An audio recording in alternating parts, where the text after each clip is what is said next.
لەگەڵتان بەردەوامە بین لە تەوەری کۆتایی ئەم ڕۆمانە میوانێکمان هەیە بۆ زۆربەی زۆرتان ئاشنایە هەم لەبەر زانیاریەکانی هەم لەبەرەوەی کە زۆر شیرین کەلامە و لە ئەم بەشەیە ئەمانەوێت لەسەر وشە قسەکەین پەیوەندی وشە بە شارستانیات بە ژیار پەیوەندی وشە بە فەلسەفە بە شعر و هۆنراوە و هەندێک جار سەرکەوە بەداخەوە بۆ نمونە ئەڵێن کاتێک بۆ نمونە لە بواری فەلسەفای وەرگێڕان ئەکرێت وەرگێڕەکانی ئێمە تۆزێک بۆ وشە دائەمێنن یا بۆ نمونە ئەڵێن زمانی کوردی زمانێکی ڕقە لە بواری دەربڕین و شعرە هەندێک جار شاعیرەکانی ئێمە وەکو زمانە نەرمونیانەکانی تر ناتوانن دەربڕینیان هەبێ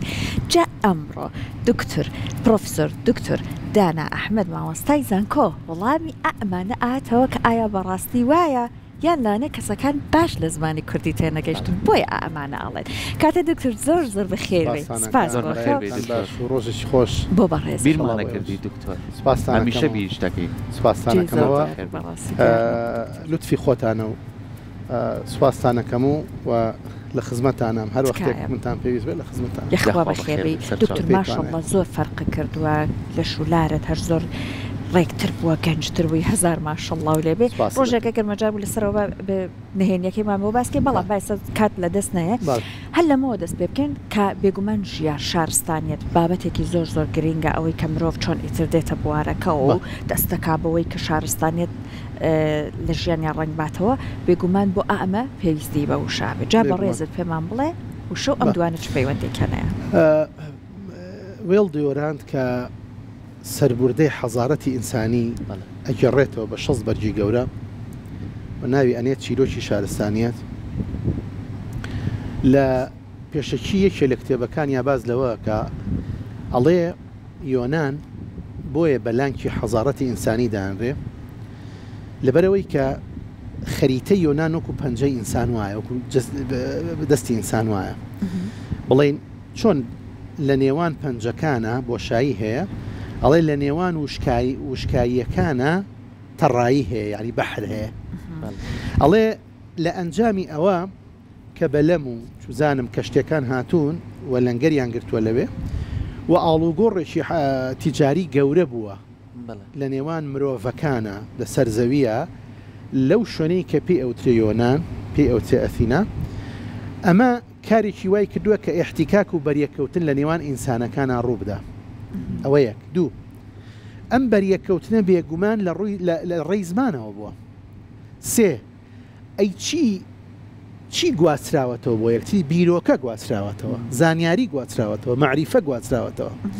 ئەمە وای کردووە کە ئاسۆی بیرکردنەوەی خەڵقی یۆنان فراوان ببێ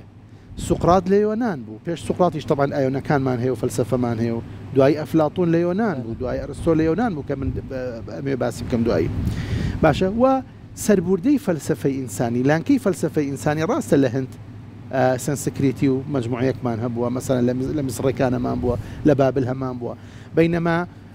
تەدوینی حەقیقی بۆ فەلسەفە تۆماری حەقیقی فەلسەفەی ئینسانیەت لە یۆنانەوە بووە لە ئەسیناوە بووە ئەڵێ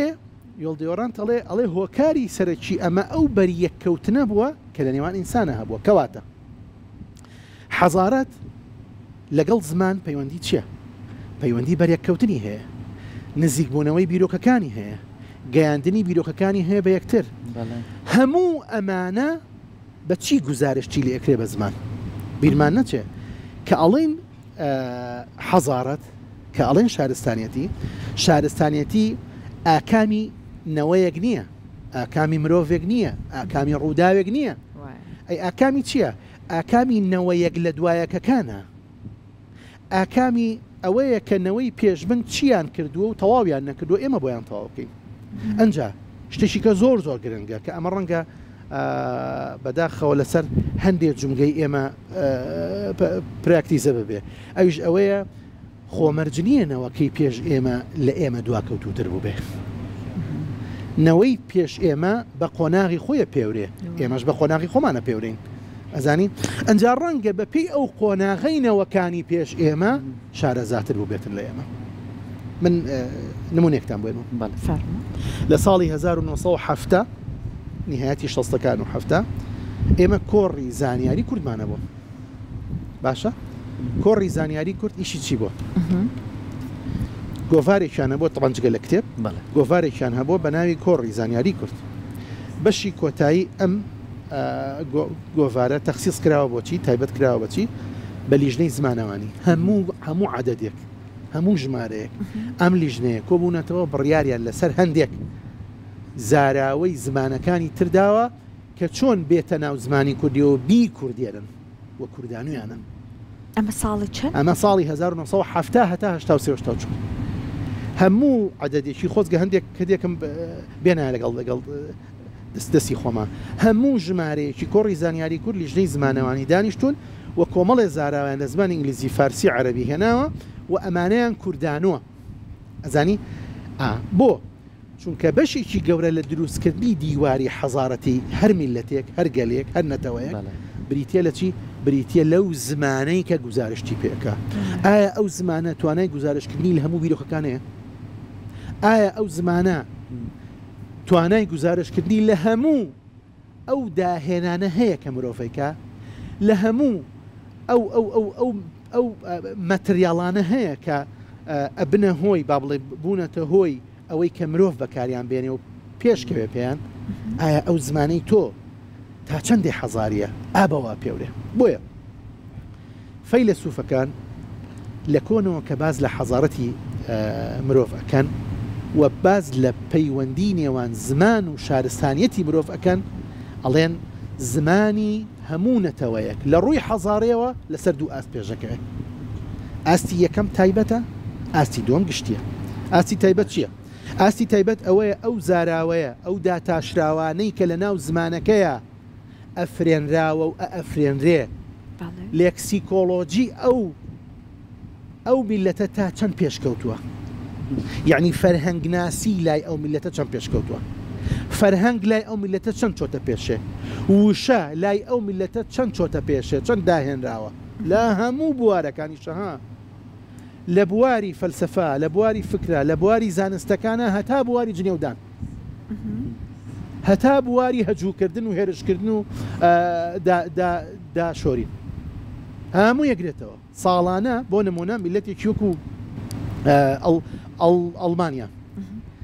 هەموو ساڵێک بەرجێک زیا ئەکا بۆ ئەو قسانەی کە ناشرینن ئەکرێن داشۆرینن ئەکرێن دێنەبوون دا ئەهێنرێن هەموو ساڵێ بەرجێ خاتە سەر ئەو فەرنگەکەیەتی بۆ چکەمە بەشێکە لە حەزارەتی ئەمە پێوتێ ئاستی تایبەتی با بڵێ شارستانێتی زمان باشە لەسەر ئاستی عفوکە بە ئاسێکی دواسکەم لەسەر ئاستی چی لەسەر ئاستی تایبەت لەسەر ئاستی گشتی چییە ئەزانی بە درێژایی مێژوو یەک چەند میلەت هەوڵیاوە داگیرکاری بکە میلەتی کە داگیرکە ئەزانی بۆ یەشێ لەوانەیە کە ئیستیعماری کردووە داگیر کرد و زمانەکەی بۆ چونکە میلەت هەتا زمانی بمێنێ کە نەما کە زمانەکەی نەما نامێنێ ئەوە یەک دوو دراوسێتی هاوسنووری بوون ئەم وشەیە ئەم فرێزە ئەم دەستەواژەیە ئەم دروستەیە چۆن لەم زمانەوە بەهۆی هاوسەتیەوە بەهۆی سنوور هاوسنووریەتیەوە ئەگاتە زمانێکی تر تۆ ئەزانی من بێکدو نمونەی شتان بۆ بنەوە ئەزانی ئێستا بۆ نمونە ئەزانی ئێستا شعری عوسوری متأخرە خوێنەرەوە هی عەرەبی یەک دنیا وشەی کوردی خۆمانی تایە شعری عەرەبی یەک دنیا وشەی کوردی خۆمانی تایە ئەزانی شعری بۆ نمونە زمانی فارسی تێکەڵەیەکی زۆریان کردووە لەگەڵ زمانی عەرەبیە زمانی تورکی وشەی عەرەبی زۆری تایە وشەی کوردی زۆری تایە ئەمە ئاکامی چییە؟ ئاکامی بەریەکەوتنە چونکە هاوسنووری یەکتری ئەزانی بۆیە بابەتی ئەوەش بابەتی هاوسەتی خاڵشی گرنگە خاڵشی گرنگی تر ئەوەیە مەسئلەی کۆچکردن تاراوگە ئەزانی مەسەل بۆ منە کۆمەڵێک گۆڤار و بڵاوکراوەمان هەبووە هی کوردی لە دەرەوە دەرچوون باشترین نمونە کوردستان باش ڕۆژنامەی کوردستان لەکوێ دەرچووە لە قاهرە دەرنەچووە کەواتە زمانی کوردی لە قاهرە بوو کەواتە حەز بەشە لە حەزارەتی ئێمە لەکوێ لە قاهرە بوو ئەزانی بۆیە ئێستا لە قاهرە گەڕەکێکەکەی بە ناوی سلێمانیەوە ئەزانی لەبەرەوە هەمیشە پەیوەندیشی زۆر ڕاستەوانە هەیە لە نێوان شارستانیەت و زمانە هەر میلەتێک لە ڕووی شارستانیەوە پێش بکەوێ پێش ناکەوێ هەتا لە ڕووی زمانەوە پێش ناکەوێ کەواتە پەیوەندیشی زۆر ڕاستەوانە و تونند و تۆڵ و پتە هەیە لە نێوان زمان و شارستانیەتی هەر میلەت و هەرگەلو هەرنەتەوەی باشە. وەکو شارستانە لە یۆنان و باس کردووە تا چێتە قۆناغەکانی ڕۆمان و چێتە ڕێنساس و بۆ دواتر پێشکەوتنی زۆری بەخۆی لە ڕووی ژیریەوە دکتۆر لە ڕووی ژیری و منطقیەوە تا چەند ئێمە ئەگەر بتوانین بۆ زمانی کوردی هەتا کۆمەڵگایەکی ڕۆشنبیر بین و ئاستی ناوەندی ڕۆشنبیریەکانمان بەرەو پێشەوە بڕوە و کار لەسەر وشە سازی بکەین ئەتوانی زمانەکەمان دەوڵەمەوە. ئەنجا ئافرم کە تۆ ئەپرسی ئەڵەی لە ڕووی ژیریەوە بۆ چونکە علمی منطق علمێکی زۆر باوە کاتی خۆی لەناو میلەتی ئێمە بەداخەوە نەماوە ئێستا نەماوە چونکە قورسە علمێکی قورسە بەس خۆزگە بمایانی خۆزگە ینی قیلەیە خەریکی بوونە بەرحاڵ بدايتي علمي منطق ئەرستۆدایانە زۆر زۆر بە کورتی بە 6 حەوت یان پێتانڵم چکە ساڵن کاتەکە تەواو بوو فریای شارەکان بکەین ئەزانی ئەو شتە من لای بینیت لا بین بۆی دوما لێژ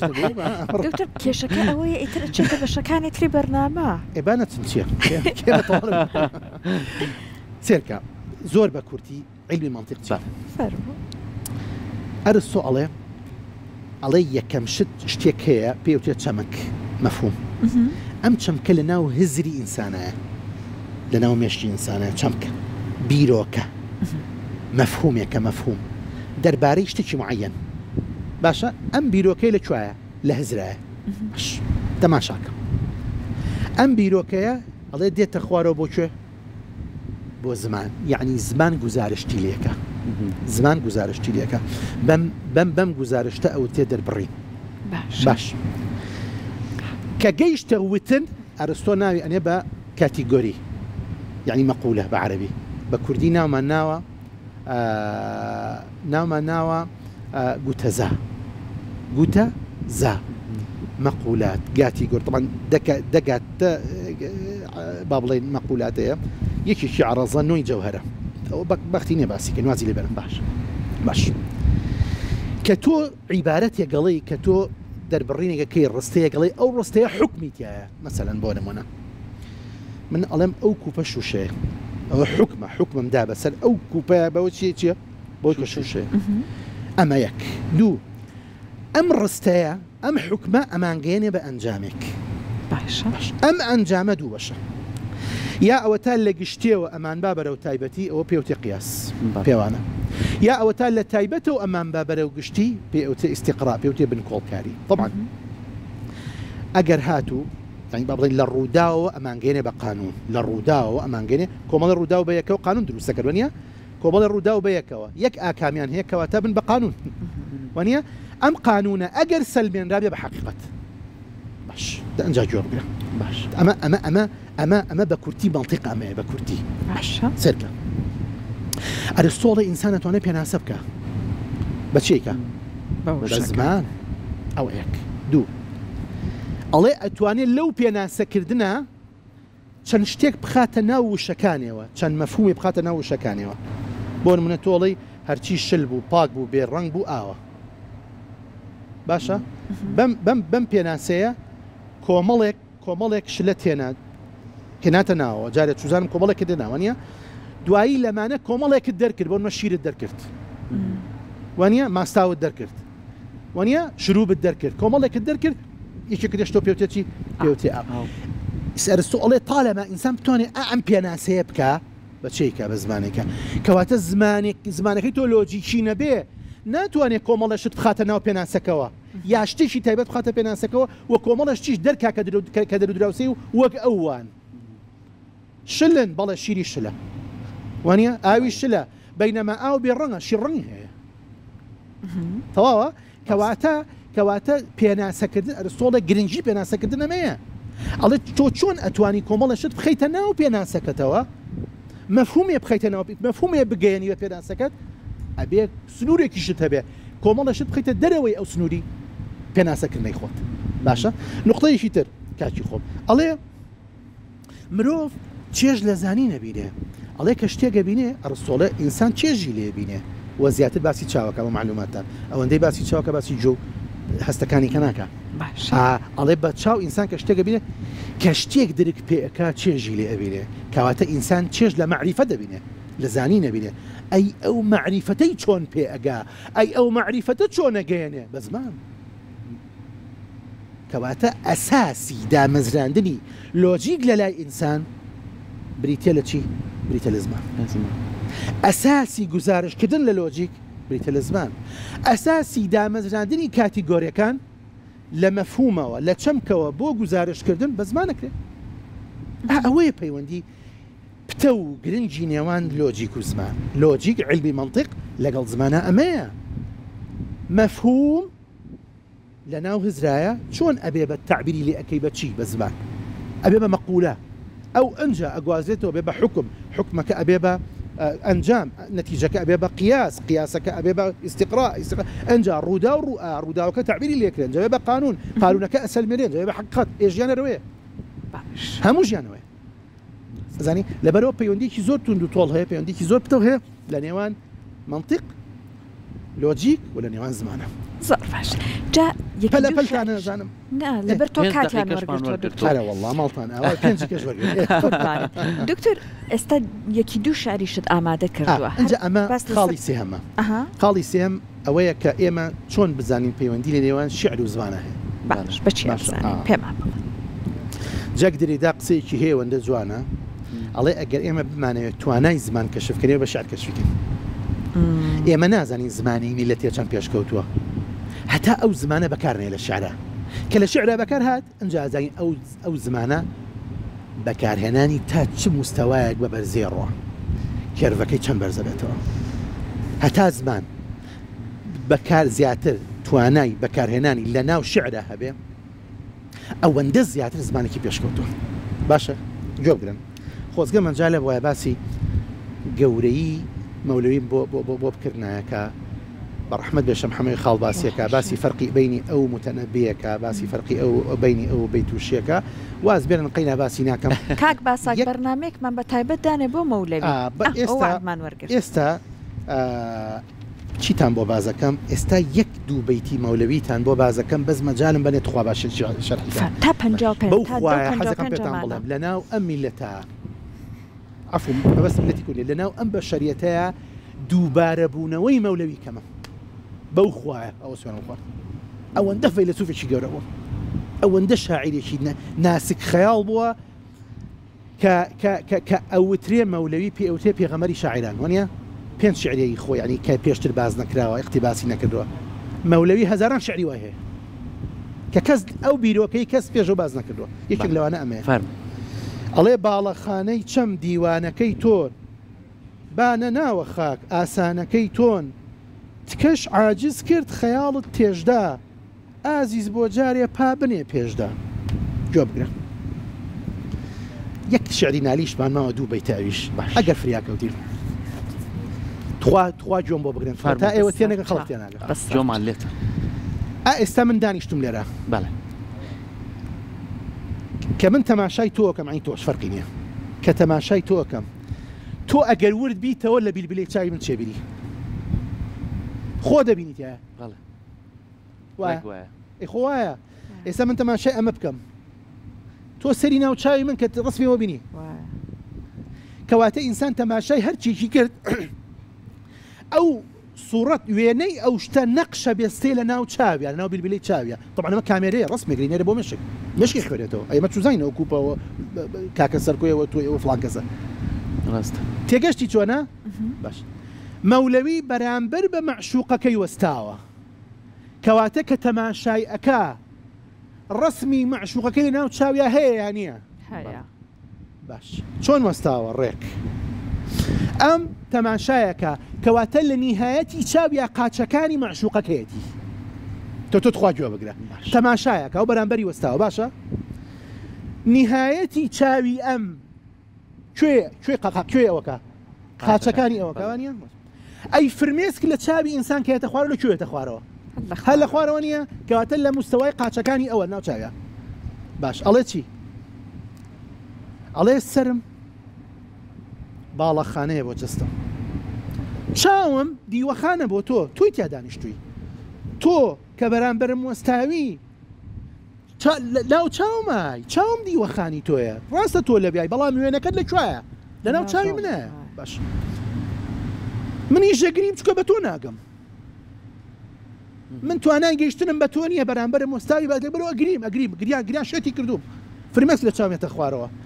ئەم فرمێسکە کە لە چاوێتە خوارەوە لە مستەوای کوایە قاچەکانی تۆ ناو چاوە کەواتە تۆی بێزار کردووە دەوەرە حەلیکە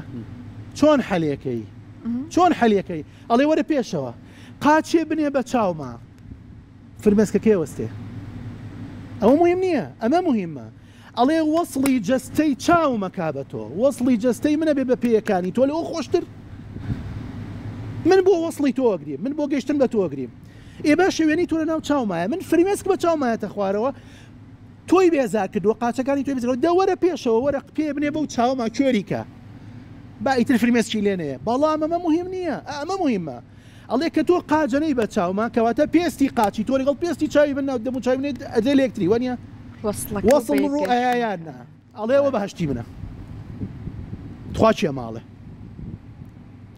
توخوا چی ئەمە تۆ